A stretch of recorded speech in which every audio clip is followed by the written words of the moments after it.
Well, I don't know. I'm gonna go talk about products to advertise.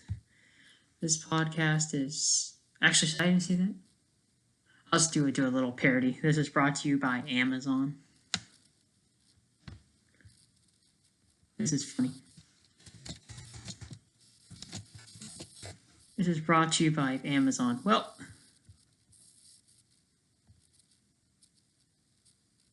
right, just brought to you by Amazon. Here's an ornament red leaf decoration handmade glass. Right, $40.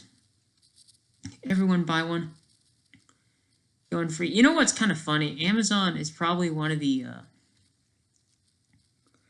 only e-commerce stores that actually can introduce people to like these kind of stuff. So if you ever watch right, so a lot of ornament stores, they're going out of business. And the reason why Amazon disrupted everything when it started out, the trick about a lot of monopolies is, if you understand how most monopolies operate, a lot of the small businesses that got taken over, they sort of psychologically wanted to be taken over. So like I know what people are saying. Well, a lot of these mom and pop shops, they're not making sales, right?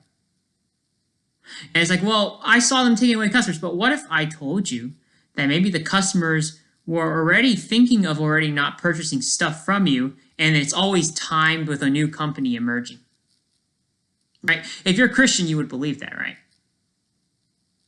Right? Spiritual timing, spiritual connection. Like the moment you decide, well, we all collectively don't want to purchase an Antica, boom, right? A monopoly comes by and disrupts everything. Like they all spiritually chose that company to take over. If you're a Christian, right, you should not believe in the fact that, in the idea that monopolies can crush small businesses. In my opinion, if you're a Christian, you're a conservative, and you believe that small businesses are just attacked by monopolies, get out of the chat, right? Yeah, if you're actually Christian. Now, if you're not Christian, whatever, right? You can actually feel free to believe, right? You don't have to really even be remotely challenged by this point of view.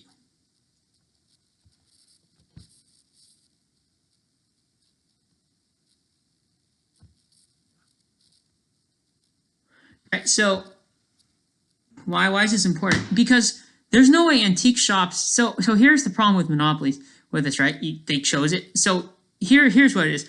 A lot of small businesses are crushed because they don't understand the opportunity that is presented before them whenever a monopoly is taken over. So how does a small business compete? Well, if you can't beat them, you join them. So how do you join Amazon, which is disrupting smaller businesses?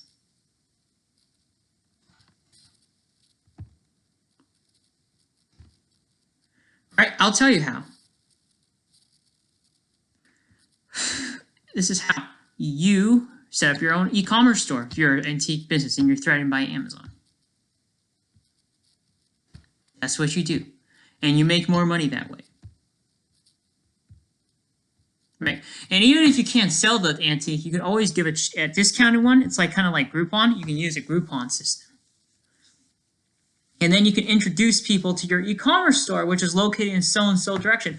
I don't see that kind of efficient selling anywhere on any of these product descriptions. Thick glass. This piece features beautiful colored glass accents. I'll finish this. Give a unique and aesthetically appealing appearance, right? Right. I'm gonna go do some other stuff for videos for a while. Anyways, so what will we have to do? We have to do some collaborative planning, right?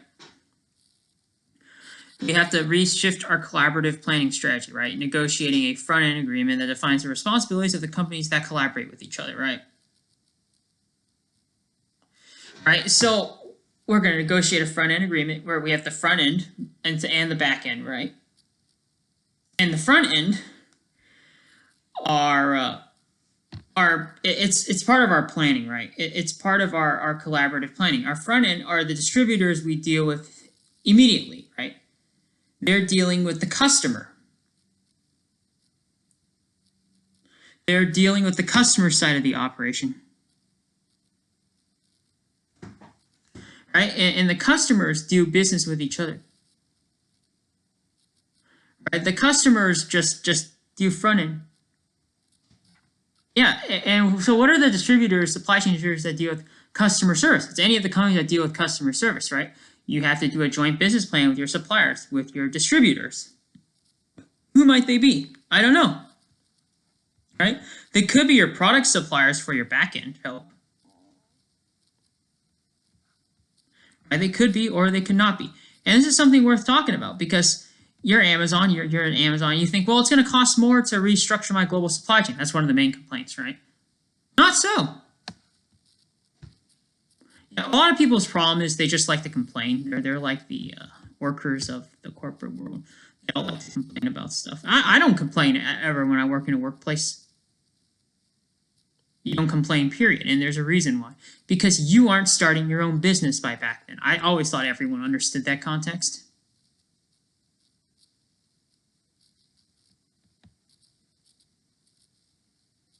Right? People warn you. If you ever listen to your conscience not to complain, don't complain.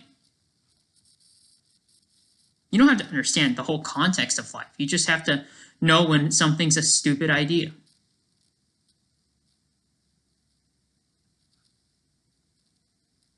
Right? These are individually crafted, right? You could work with this guy. Trademark Innovations, right?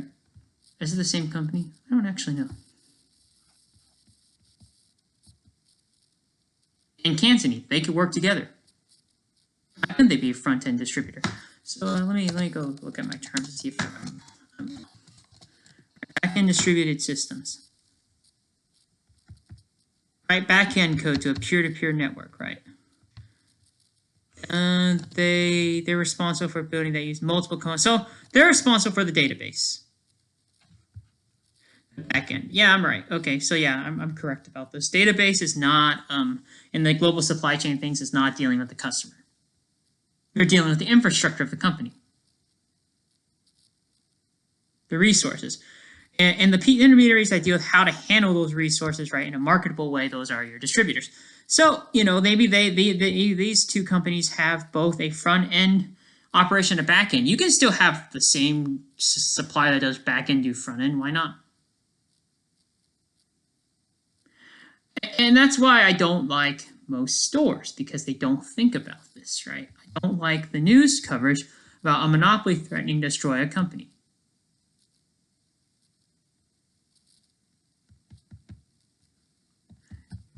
Yeah, and it's nowhere on the news either.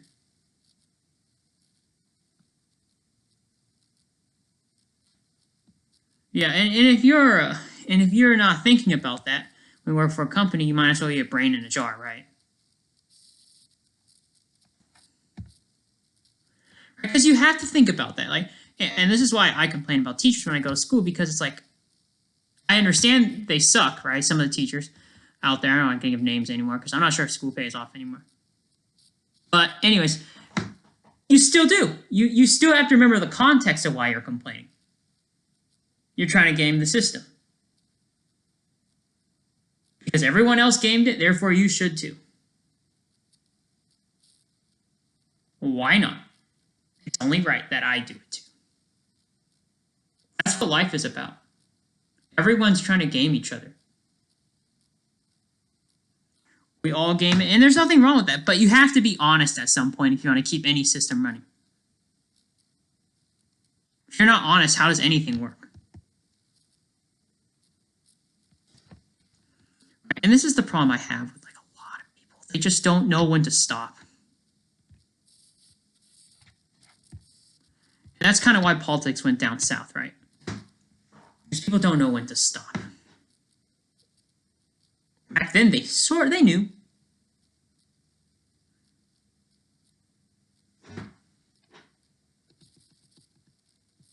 Right, collaborative forecasting. And they can create sales forecasts, identify exceptions, resolve stuff together. I could go real in depth about this. I have to go look at my time. Collaborative replenishment. I'm going to be So I'm going to be looking at more back-end distributors, right? We're going to be looking at global data synchronization networks. I'm going to be looking at some of these data pools, seller manufacturers, right? We're going to be looking at recipient data pools, buyer or retailers. This is part, so the global synchronization does have to take into account the buyer or retailer. They have to take into account all these things, right? Because the distributor could very well be both front end and back end. You do both, right? So if you ever look at a computer programmer, right, they're always operating on a supply chain too.